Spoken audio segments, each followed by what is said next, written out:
The universal impact of Adam's offense and Jesus Christ's righteousness, a biblical analysis. The spread of sin through the human race.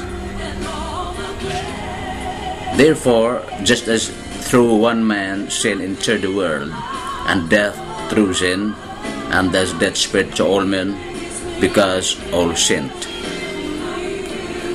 The Apostle Paul regarded Genesis chapter 3 as totally historically true.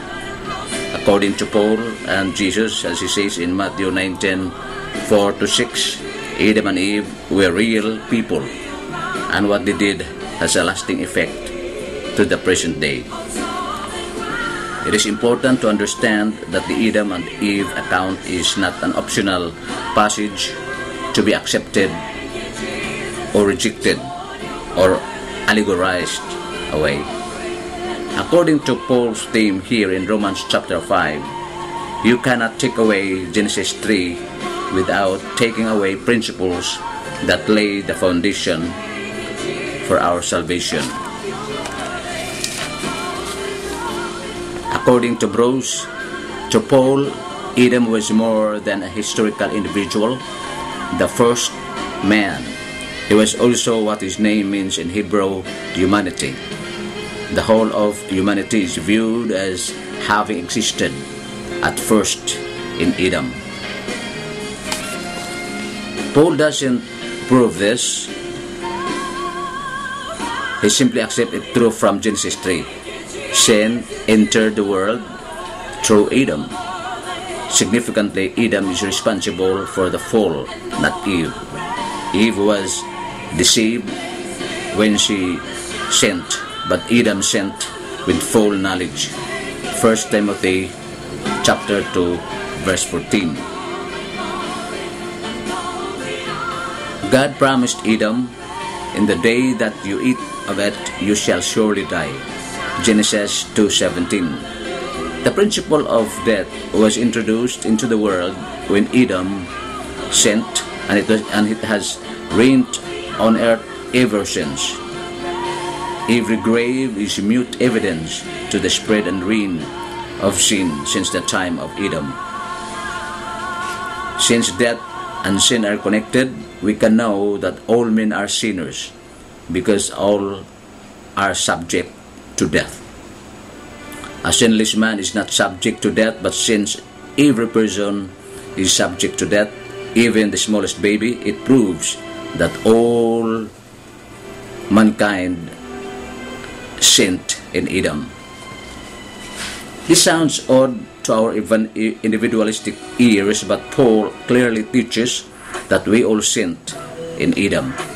Adam is the common father of every person on the earth. Every human who has ever lived was in Adam's genetic makeup. Therefore, all mankind actually sinned in Adam. All sinned, in this case, means all sinned in Adam. Adam's sin is the sin of all, according to Morris. Humans are mortal, subject to death, before they commit any sin themselves. Since mortality is the result of sin, it shows that we are made sinners by Adam's sin, not by our own personal sin. We may not like the fact that we are made sinners by the work of another man. We may protest and say, "I want to stand on my own 2 feet and not be made a sinner because of the work of another man." Nevertheless, it is fair to be made righteous by the work of another man only if we are also made sinners by the work of another man. If we are not made sinners by Adam, then isn't fair for us to be made righteous by Jesus? This truth makes us uncomfortable, but it is still the truth. The smallest baby is a sinner, subject to death. David understood this when he wrote, "Behold, I was brought forth in iniquity, and in sin my mother's conceived me." Psalm 51:5. We can also know that we are born sinners for other reasons. First, think of how selfish and angry the smallest baby can be. Second, think of how we never have to teach our children to be bad. They learn that quite on their own, with old Adam teaching the lessons. If babies are sinners, does that mean that they go to hell? Not necessarily. First, we know that the children of believers are sanctified by the presence of a believing parent. 1 Corinthians 7:14. Secondly, David had the assurance that his baby would meet him in heaven. 2 Samuel 12:23. Finally, we know that at the end of it all, God, the judge of the entire world, will do right. Genesis 18:25. If there are the children of unbelieving parents in heaven, it is important to understand that it is not because they are innocent. As sons and daughters of guilty Adam, we are each born guilty as well. If such children go to heaven, it is not because they are innocent who deserve heaven, but because the rich mercy of God has been extended to them as well.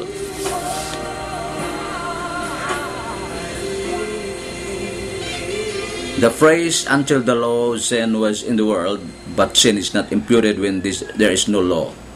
We know that at the root of it all, we are made sinners because of Adam and not because we break the law ourselves. We know this because sin and death were in this world before the law was ever given. The law was too late to prevent sin and death, and it is too weak to save from sin and death. The phrase, nevertheless death reigned, the total merciless reign of death, even before the law was given at the time of Moses, proves that man was under sin before the law. Death reigned even over those who had not sinned in the exact way Adam did, showing that the principle of sin was at work in every human. Paul presents Adam as a type, a picture, a representation of Jesus. Both Adam and Jesus were completely sinless men from the beginning, and both of them did things that had consequences for all mankind.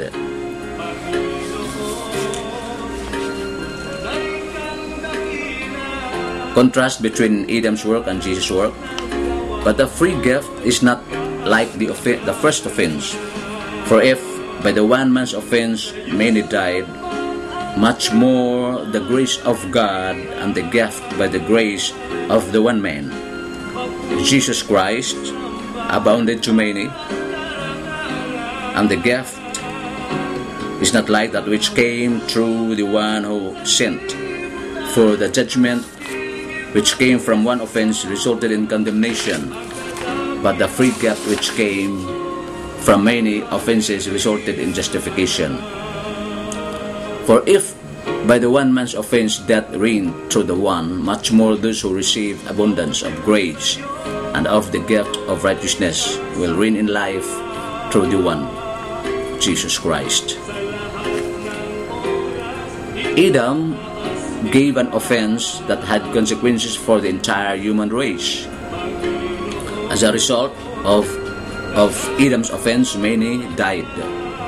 Jesus gives a free gift that has consequences for the entire human race, but in a different way. Through the free gift of Jesus, the grace of God abounded to many. Adam's work brought death, but Jesus' work brings grace. Many died, judgment resulting in condemnation, and death reigned over men. Also, St. Paul describes the result of Jesus' free gift. Grace abounded to many, justification, receiving abundance of grace and the gift of righteousness, and reigning in life. Sabi ni Morris, he is not saying that death reigned over us all because we all sinned, He is saying that death reigned over us all because Adam sinned.